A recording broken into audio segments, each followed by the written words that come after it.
Some people are born into families where they have to walk miles just to get water.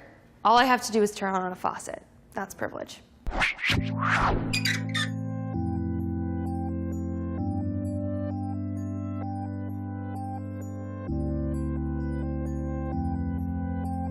have ever tried to change your speech, if you were embarrassed about your clothes or house, if you would never think twice about calling the police when trouble is. I think privilege is when some people have some things and other people don't have things. I feel privilege is something that you don't even really have control over. I think it'd be silly for me to say I don't have a fair amount of privilege, considering like the country I live in and the job I get to do and the college I was allowed to go to. I suppose being a white male will help me end up somewhere towards the front, but I'll take a few steps back from being gay. I don't think I'll make it to the front. I think I'll maybe be in the middle. That's just a gut feeling I have. If your parents work nights and weekends to support your family, take one step back. If you can show affection for your romantic partner in public without fear of ridicule or violence, take one step forward. If you were embarrassed about your clothes or house while growing up, take one step back. If you have ever been diagnosed as having a physical or mental illness or disability, take one step back.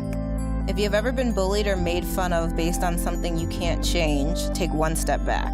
If you get time off for your religious holidays, take one step forward. If you came from a supportive family environment, if you can see a doctor whenever you feel the need, if you are able to move through the world without fear of sexual assault, if you took out loans for your education, if there were more than 50 books in your house growing up. So these are your final positions.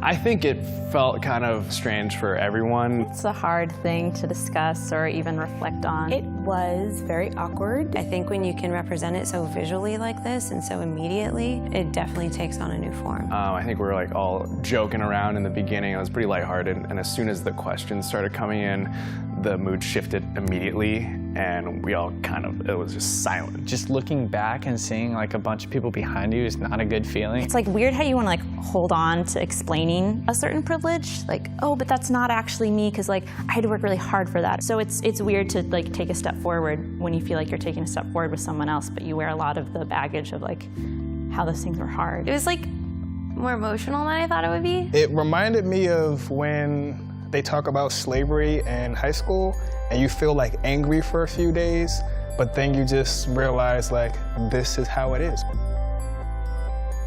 For me, it was kind of frustrating almost to look back and see how much further some people were behind me, and realizing that, you know, a lot of that stuff, no amount of hard work or even legislation can make up that gap. It's interesting being an Asian American because you're not really sure where you fall on the spectrum of privilege. I know that for me, one of the reasons I ended up so far back was that there were questions around safety as an African American, as a woman, as a gay woman.